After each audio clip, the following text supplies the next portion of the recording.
네, 안녕하세요. 오늘은 이 운동에 대해서 잘못된 믿음에 대해서 제가 좀 자세히 알려드리려고 하는데요.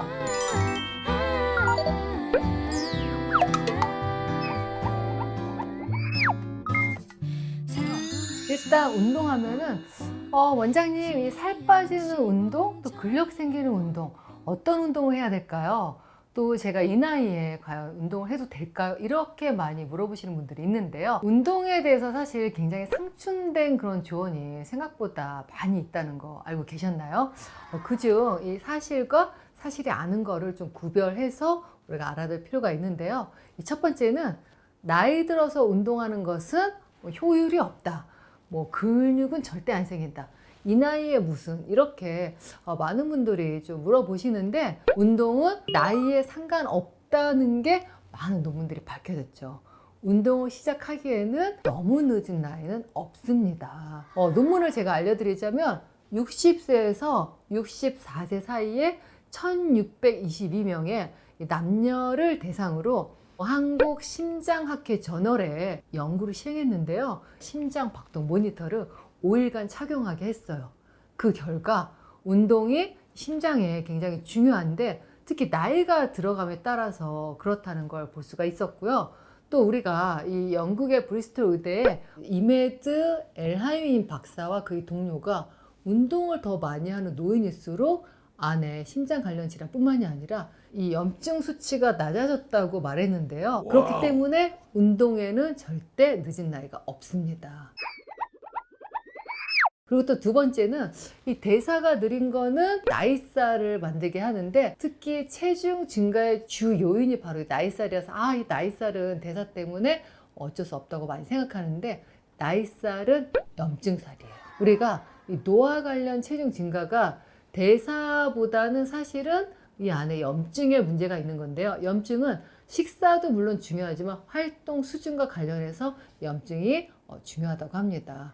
그래서 이 안에 식단의 염증을 줄이는 발효식품, 또 해독작용한 식이섬유 이런 것들도 중요하지만, 결국 우리가 많이 움직이는 거, 햇빛 보고 걷는 것만으로도 안에 장내 마이크로웨이브 바뀌면서 염증이 좋아진다고 하니까, 노화 관련 체중 증가는 식단도 중요하지만 최상의 방법 중에 하나는 운동을 규칙적으로 반드시 병행해야 된다는 거죠. 그리고 세 번째는 이 공복 운동, 요 오전 운동이 살 빠지는 데 최고다, 이렇게 말씀을 하고 또 믿고 있는 분들이 있는데요. 운동은 물론 오전에 먼저 하면은 공복에 했을 때 이게 지방을 연소하는 속도가 조금 더 있지만, 사실 운동할 수 있는 최상의 시기는 전적으로 개인의 선택에 달려 있어요. 하루 중에 사실 질 높은 운동을 할 수 있는 시간이 내가 충분하다, 그러면 아침에 하는 게 맞고, 나는 아침에 너무 직장 준비해 뭐해 아이들 챙겨 바쁘다 이러면은 사실 반드시 아침을 고집할 필요가 없는 게, 아침에 규칙적으로 하는 건 좋지만 사실 최고의 시간은 나한테 맞는 걸 정하시는 게 좋아요. 왜냐하면 오전 운동의 장점은 공복에 하면은 이 체중 감량 및 또 안에 인슐린 저항성도 좋아진다고 알려져 있지만, 운동이 아침에 하게 되면 아무래도 부상의 위험이 좀 있겠죠. 그래서 그런 단점이 있고, 또 오후 운동은 우리가 생체 리듬을 조절하는 데 도움을 주는 것으로 밝혀졌습니다. 그래서 우리가 오후 늦게 운동을 하더라도 우리가 호르몬 불균형 때문에 살이 안 빠지는 거잖아요. 호르몬 관점에서는 많은 사람들에게 어떻게 보면 최상으로 작용할 수 있고, 특히 근력 운동을 하는 경우에는 이런 호르몬도 균형을 잘 맞아줄 수가 있고요. 또 체온은 우리가 오전보다 오후에 한 1도에서 2도 정도 더 늘어나는 경향이 있다고 합니다. 우리가 체온이 늘어나면 안에서 열을 더 많이 발생하고, 그건 지방 연소에 도움이 되겠죠. 그래서 그만큼 또 오후 운동은 호르몬 균형, 근육 활동을 더 좋게 하고 부상 위험을 줄이는 그런 장점이 있습니다. 이 네 번째는 운동을 하면은 지방을 근육으로 만들어준다는 요 믿음, 이거 잘못된 거죠. 이게 운동을 하면은 지방의 연소를 활성화시켜서 지방 수치를 줄여주고 근육량을 늘려주긴 하지만, 지방이 직접적으로 근육으로 바뀌는 게 아니에요.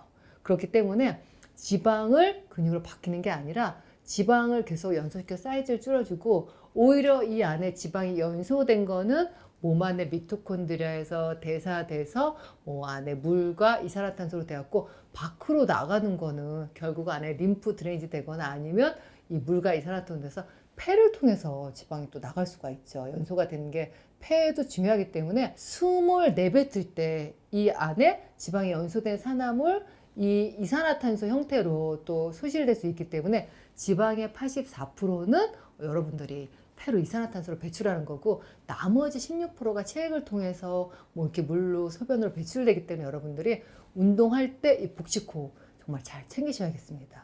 그리고 마지막으로 이 게임이 두뇌 운동의 최고라는 믿음이 있는데요. 여러분들이 뭐 치매 예방하려면 화투 쳐야 되고 뭐 계속 게임을 해야 된다고, 손을 움직여야 된다고 하는데, 물론 이 게임이 뇌 일부 효과를 가져다 주긴 하지만 이 신체 활동 자체가 이 건강한 두뇌 개발에 제일 좋은 어떤 최상의 방법 중에 하나라고 알려져 있고요. 신체 중에서도 근력 운동, 건강한 두뇌의 근력 운동이 신경계 기능에 굉장히 중요한 역할을 합니다. 이 저널의 신경과학 프론티어스라는 잡지에서 우리가 2013년도 한 연구에 의하면은 신경학적 건강이 뇌에서, 물론 그러니까 뇌에서 신호를 전달해서 근육으로 들어가는 신호에 의존적이기도 하지만, 마찬가지로 커다란 이 다리 근육에서 또 안에 뇌에다가 신호를 전달한다고 합니다. 이런 거에 상호 의존적이라 특히 다리 운동, 체중 부하 운동이 건강한 신경세포를 만들어서 우리가 뇌가 건강하고 치매를 예방할 수 있습니다. 그러니까 여러분들이 우리가 치매 예방한다고 무슨 뭐 게임에 의존하지 말고 이렇게 계단 오르기, 막 춤추기, 아니면 자전거 타기, 뭐 하이킹, 이런 것들이 체중 부하 운동을 함으로써 두뇌도 건강하게 할 수가 있습니다. 네, 결론적으로 운동에 대해서 우리가 잘못된 상식을 한번 좀 바로잡고, 운동은 여러분들이 50 넘어서는 양치질 하듯이 습관화하고 매일 할 수 있는 나한테 맞는 루틴을 찾으셔야겠습니다. 감사합니다.